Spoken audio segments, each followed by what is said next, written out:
अस्सलामुअलैकुम। इस वक्त हम एसटीटी सॉल्यूशन के कैंपस में मौजूद हैं और मेरे साथ सर हाफिज़ सलमान अवेलेबल हैं। अस्सलाम वालेकुम सर। वालेकुम सलाम, कैसे हैं? ठीक ठाक सर, आप कैसे हैं sir? Sir qualified chartered accountant हैं और एमबीए हैं। इसके अलावा सर ने डिलॉयट से अपनी आर्टिकल्स कंप्लीट की हुई हैं एंड सेकेंडली सर करंटली इस वक्त जो है हेड ऑफ़ फाइनेंस हैं इन इंडस्ट्री। सर का टीचिंग का एक्सपीरियंस लास्ट 2 इयर्स का है, not of CAF 8 but CFAP 6 advance audit and assurance.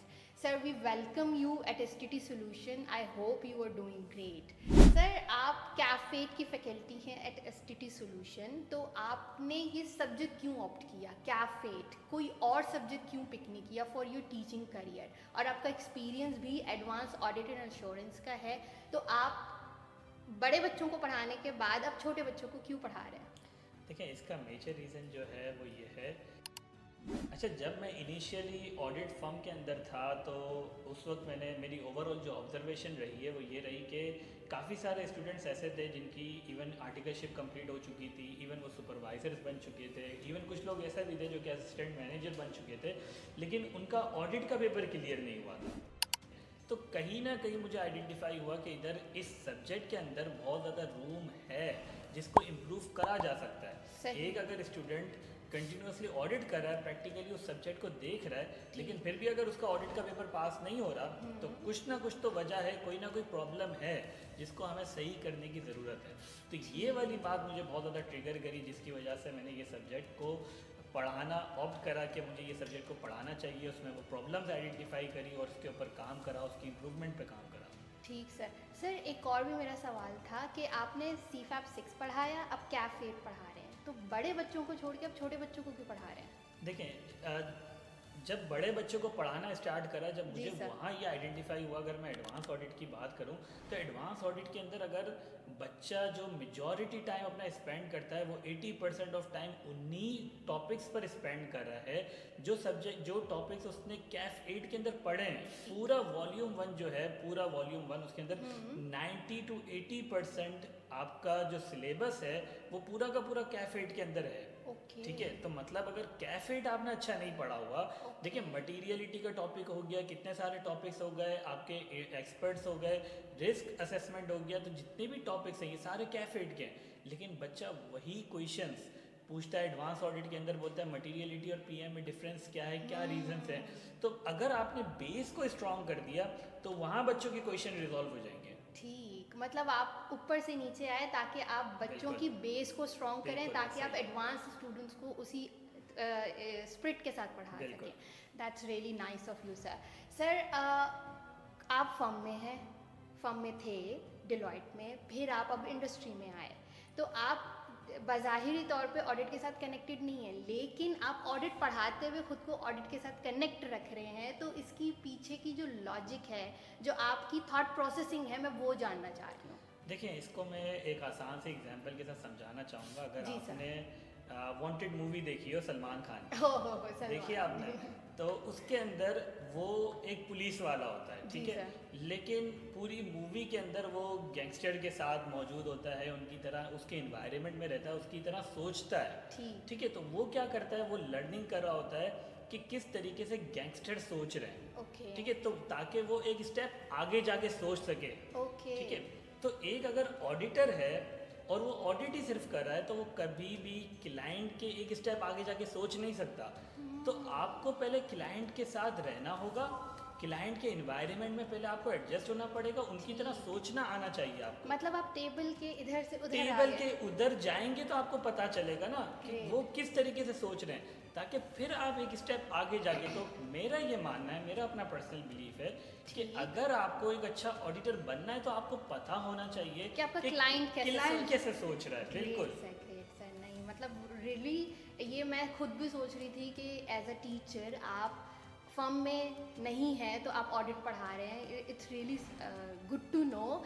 Sir इस वक्त हमारे पेपर हैं कैफेट के, ठीक है, आप कैफेट की फैकल्टी हैं एसटीटी सॉल्यूशन में, 10 मार्च को पेपर है। अब बच्चा आज अभी भी इस वक्त मुझसे कांटेक्ट कर रहा है कि मैं कैफेट को किस तरीके से लेके चलूँ, तो आपके पास ऐसा क्या है, ऐसी क्या टेक्निक है, ऐसा क्या मेथडोलॉजी है आपके पढ़ाने का कि आप कैफेट को इस 2-2.5 महीने के अंदर, 2.5 तो है ही नहीं, 2 ही हैं तकरीबन उन्होंने ऑन एंड ऑफ, संडेज़ को भी आप अगर मिला लें, तो बच्चा किस तरीके से पढ़े भी, समझे भी, ड्राफ्ट भी करे, मेमोराइज भी करे, प्रैक्टिस भी करे और अल्टीमेटली अपने क्वालिफाइंग अटेम्प्ट में कैफेट को पास आउट कर ले।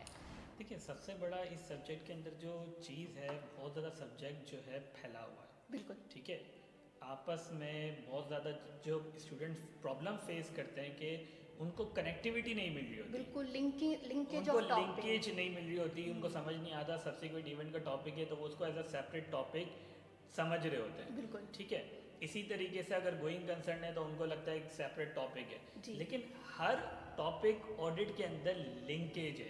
ठीक है, अगर फ्रॉड का एक टॉपिक है तो फ्रॉड के टॉपिक में 3 बातें कि रिस्क, फ्रॉड से रिलेटेड रिस्क कैसे आइडेंटिफाई करना है, तो उसकी कनेक्टिविटी आ जाती है आइजर 315 से। ठीक ठीक है, प्रोसीजर्स परफॉर्म करने हैं तो उसकी कनेक्टिविटी प्रोसीजर्स वाला आइजर से आ जाएगी। ठीक फिर उस पर फ्रॉड से रिलेटेड अगर कुछ मसले आपको आइडेंटिफाई हो रहे हैं आफ्टर परफॉर्मिंग प्रोसीजर्स, तो उस पर रिपोर्टिंग के क्या इम्पैक्ट्स है, तो उसकी कनेक्टिविटी रिपोर्टिंग वाला आइजर से आ जाती है। ठीक तो मतलब हर इंडिविजुअल आइजर के 3 कनेक्टिविटीज़ होती हैं, रिस्क असेसमेंट, प्रोसीजर्स और उसकी रिपोर्टिंग। इसी तरीके से अगर रिलेटेड पार्टी है तो रिलेटेड पार्टी का एक रिस्क होगा, उससे रिलेटेड कुछ प्रोसीजर्स होंगे और उससे रिलेटेड कुछ रिपोर्टिंग के इम्पैक्ट्स अब होंगे। बच्चा इसमें पढ़ रहा है सिर्फ रिलेटेड पार्टी को, वो उसको बिल्कुल। कनेक्ट ही नहीं कर पा रहा। बिल्कुल, तो कनेक्टिविटी बहुत ज़्यादा इंपॉर्टेंट है। उसके लिए मैंने एक मास्टर शीट डिज़ाइन करी है।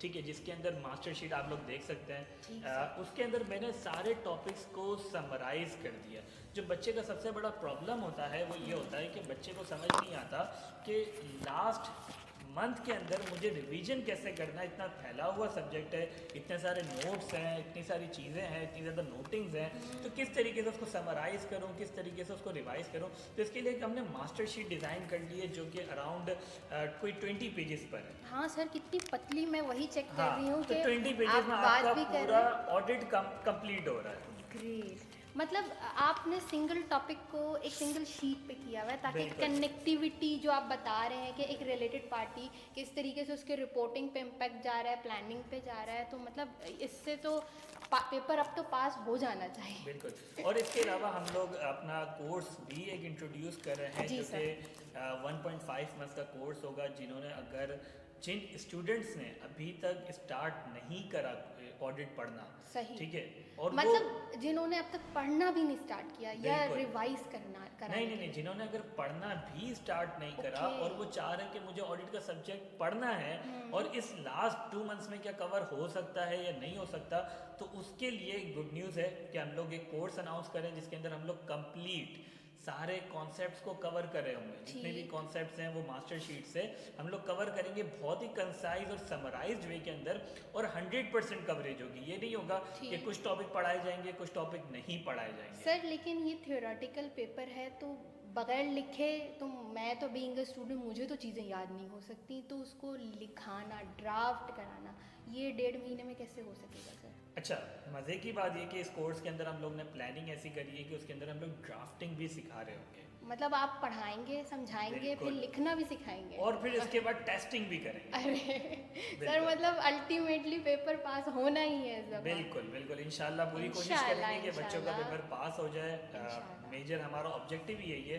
कि बच्चों का पेपर पास करवाना है। बिल्कुल सर। ठीक है सर, तो ये थ्रू आउट पाकिस्तान हम कैफेट के सारे स्टूडेंट्स को फ्री ऑफ कॉस्ट ये कोर्स आउटलाइन शेयर करेंगे। तो इसमें आपकी जो क्यूरीज बच्चों की होंगी ऑब्वियसली सर, मैंने पढ़ तो लिया, समझ तो लिया, ड्राफ्टिंग भी कर ली, लेकिन मेरा एक छोटा सा सवाल है, अब मैं किसी व्हाट्सएप ग्रुप पे टीचर से कनेक्ट करूं और मुझे रिस्पांस ना मिले, तो उस पर क्या आपका मैकेनिज्म है? देखिए, आप अवेलेबल हैं स्टूडेंट्स के लिए? बिल्कुल। अगर आप एडवांस ऑडिट का मेरा प्रीवियसली चीज़ें देखेंगी तो एडवांस ऑडिट में मैं डेली बेसिस पे बच्चों को रिप्लाई कर रहा होता हूँ, कोई चीज़ का रिप्लाई कर रहा होता हूँ। जी तो सर। यही मेरी सेम अप्रोच कैफेट के लिए है कि जितने भी बच्चों की क्वेरीज होंगी on a daily basis I would be available और इमीडिएटली उनको रिप्लाई कर रहा हूँ व्हाट्सएप पर। अगर वो STD अकेडमी आना चाहते हैं, इधर कोई क्वेश्चन करना चाह रहे हैं तो ठीक, इधर भी वो ठीक। मेरे से आगे पूछ सकते हैं। मतलब आप ऑनलाइन स्टूडेंट्स को भी फैसिलिटेट करेंगे, एट कैंपस स्टूडेंट्स को भी फैसिलिटेट करेंगे, और ऑब्वियस एक व्हाट्सएप ग्रुप बिल्कुल। अवेलेबल होगा जो आई गेस मैंने देखा हुआ भी है। कैफेट स्टूडेंट्स आपके लिए सर अवेलेबल हैं। अपने ड्राफ्टिंग मैकेनिज्म के थ्रू सर की मास्टर शीट्स हैं। मैं सिर्फ इसकी थिननेस को देखें, कितनी मोटी किताब है ये, और इसमें ये आप अगर देख भी सकें तो मतलब टोटली रीडेबिलिटी आप इसकी चेक कर लें। इसमें जैसे सर बता रहे हैं कि इसके कनेक्शंस हैं कि एक आइज़ा किस तरीके से दूसरे के साथ कनेक्टेड है, और स्पेसिफिकली सर आपको ड्राफ्टिंग स्किल्स, उसकी पूरी टेक्निक बताएंगे कि आप किस तरीके से एक ही अपने सवाल को, क्योंकि आपका जैसे पेपर सर बन रहा होता है, एक सिंगल सवाल 4-5 आइज़ा से कनेक्टेड होकर आपका एक सवाल बन रहा होता है। आईकैप तो इसी तरीके से टेस्ट कर रहा होता है। तो it's a good news, it's a wonderful news. We welcome you at STT solution. आपको एक नंबर प्रोवाइडेड होगा, आप फॉर एनी एडमिनिस्ट्रेशन डिटेल्स के इस ये हमें PDFs या हमें ये बुकलेट कैसे मिलेगी, पोर्टल का एक्सेस कैसे मिलेगा, जूम लिंक्स कैसे मिलेंगी, व्हाट्सएप के लिंक्स कहाँ अवेलेबल हैं, इस नंबर पे आप हमसे रब्ता कर सकते हैं। आपको सारी फैसिलिटीज़, सारी चीज़ें हम अवेल करेंगे। Thank you so much.